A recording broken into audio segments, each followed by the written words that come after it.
দোস্ত আজি আমি চিকেন কাৰী বনাই আছোঁ অলপ বেলেগ ধৰণৰ। প্ৰচেছটো অলপ দেখুৱাত দেৰি হৈ গ'ল, সেইকাৰণে আগৰখিনি দেখাব নোৱাৰিলোঁ। এতিয়া আমি চিকেনটো আৰু আলুটো ফ্ৰাই কৰি আছোঁ পিঁয়াজৰ লগত।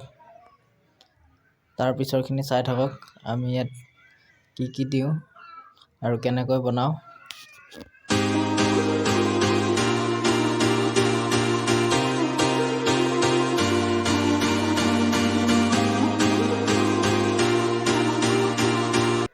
এতিয়া আমি দিম ইয়াত জিৰা গুড়ি আৰু এবিধকৈ সকলো মছলা দি যাম, চাই থাকক।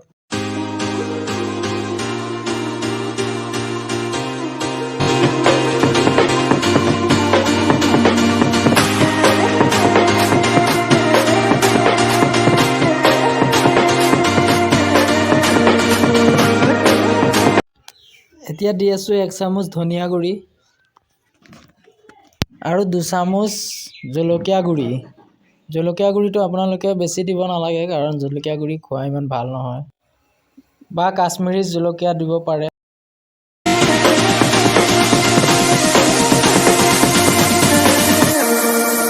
এতিয়া আমি মছলাখিনি ভালকৈ মিক্স কৰি আৰু ফ্ৰাই কৰি ল'ম ধুনীয়াকৈ। এইটো লৰাই অলপ ফ্ৰাই কৰিব লাগিব। গেছটো আপোনালোকে মিডিয়াম কৰি ল'ব, ফ্লেমটো হাই কৰিলে জ্বলি যাব পাৰে। পানী দিব নালাগে, কিন্তু অকল মছলাটো ফ্ৰাই কৰিলেই হ'ল।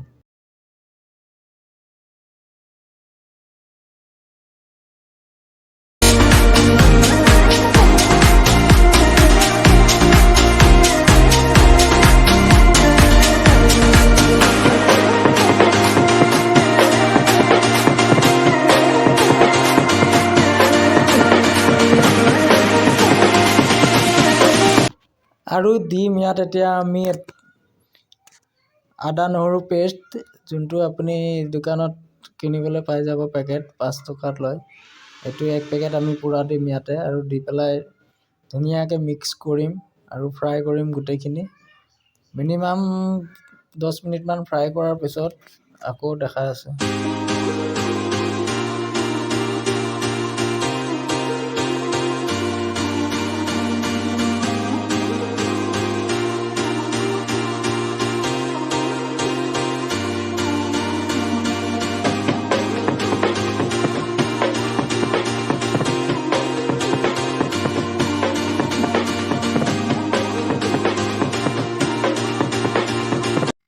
এতিয়া দিম আমি MDHৰ গৰম মছলা, আৰু গৰম মছলাটো দি আকৌ মিক্স কৰি ল'ম অলপ ভালকৈ। তাৰপিছতে আকৌ চাই থাকক।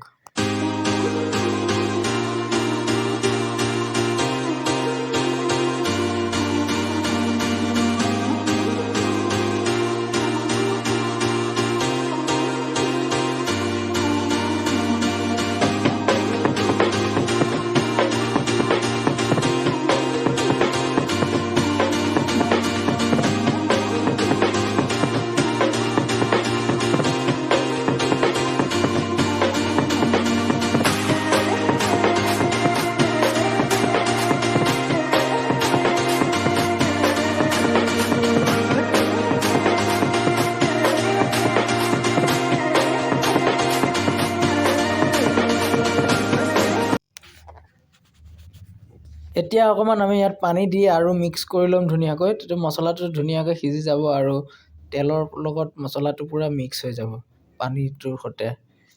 আৰু মছলাটো দিয়াৰ পিছত আপোনালোকে দেখিব পাইছেনে কালাৰটো কি ধুনীয়া হৈছে। পৰিমাণ অনুযায়ী নিমখটো দি দিম। নিমখটো দিয়াৰ পিছত আকৌ ধুনীয়াকৈ মিক্স কৰি অলপ দেৰি ঢাকি থ'ব লাগিব। তাৰপিছতে একদম ধুনীয়াকৈ মাংসটো সিজি যাব, ধুনীয়াকৈ একদম আপোনালোকে খাব পাৰিব। অলপ পিছত মানে ড্ৰাই ফ্ৰাই হিচাপেও খাব পাৰিব। আমি যেতিয়া ভাতৰ লগত খাম অলপ জোল দিম, আৰু ইয়াতে জোল দিলেও কাঢ়ীৰ নিচিনাই থাকিব বাৰু।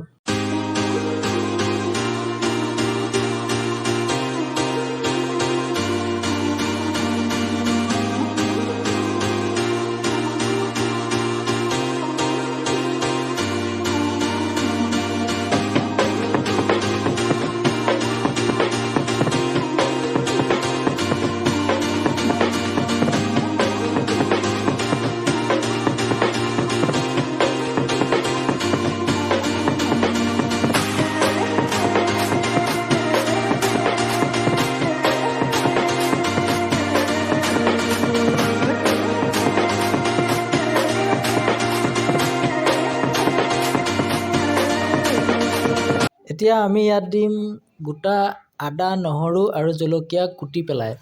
আপোনালোকেও চাগে দিয়ে, এনেকৈ খুন্দনাত আমি কুটি পেলাই দিম, মানে একেবাৰে গুড়ি কৰি নেপেলাওঁ, অলপ গোটা গোটা থাকিব। খুন্দনাত কুটিলে এইটো ধুনীয়াকৈ খুন্দি থোৱা আদা নহৰুখিনি আমি দি আছোঁ আৰু দি পেলাই অলপ ফ্ৰাই কৰি তাৰপিছত আমি পানী ঢালি ঢাকি থৈ দিম। আদা নহৰুটোৰ এটা অলপ মানে বেলেগ এটা ফ্লেভাৰ আহে, খাই বহুত ধুনীয়া লাগে।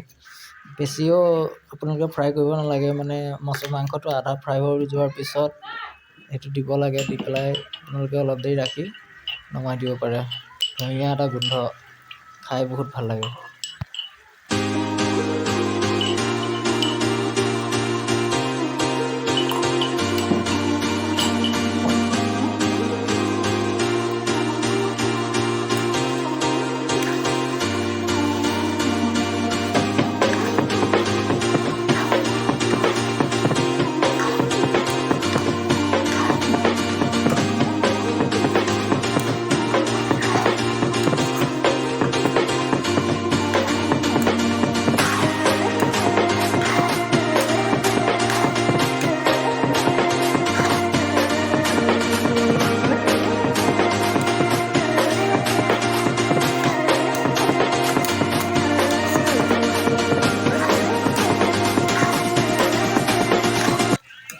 এতিয়া প্ৰায় 80% মান হৈয়ে গৈছে, মানে মাংসটো পূৰা চাওক কি ধুনীয়াকৈ সিজি গৈছে।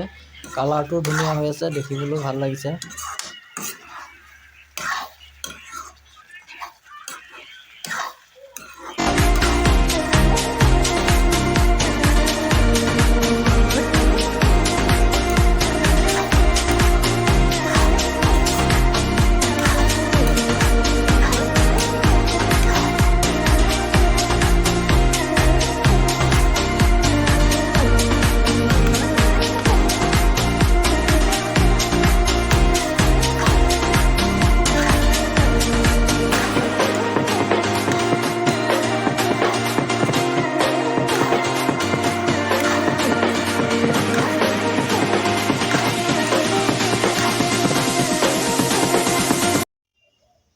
এতিয়া আমি ইয়াত পৰিমাণ অনুযায়ী পানী দি দিছোঁ আৰু ৰাখি তাৰপিছতে অলপ দেৰি ৰাখি থ'ম, এনেকৈ ধুনীয়াকৈ ঢাকি থৈ দিম।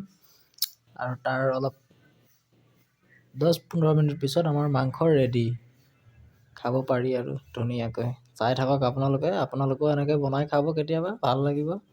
আৰু আমি খাম অলপ পিছত, আৰু হৈয়ে গ'ল প্ৰায় 80% হৈ গ'ল, এতিয়া 20% হ'লে আমি খাব পাৰিম।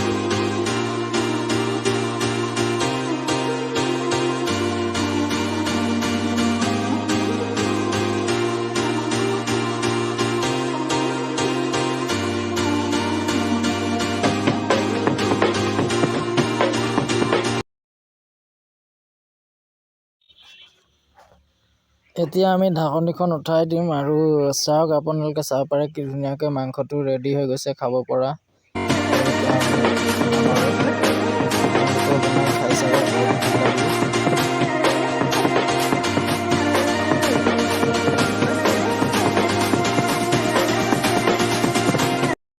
এতিয়া ইয়াত আমি ধনিয়া পাত দি আছোঁ, আৰু ধনিয়া পাত দি অলপ দেৰি ৰখাৰ পিছত আমাৰ মাংস তৈয়াৰ হৈ যাব, খাব পাৰিম আৰু।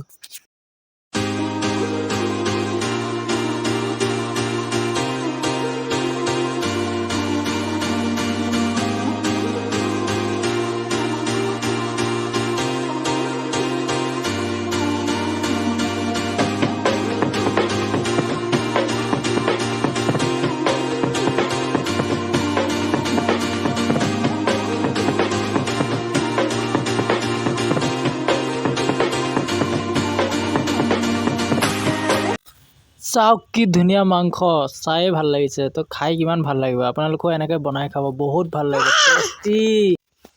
ফাইনেলি মোৰ মাংস ৰেডি হৈ গ'ল আৰু এতিয়া খাব পাৰোঁ। মই ওলাই লৈছোঁ খাবলৈ, আপোনালোকেও বনাই খাব।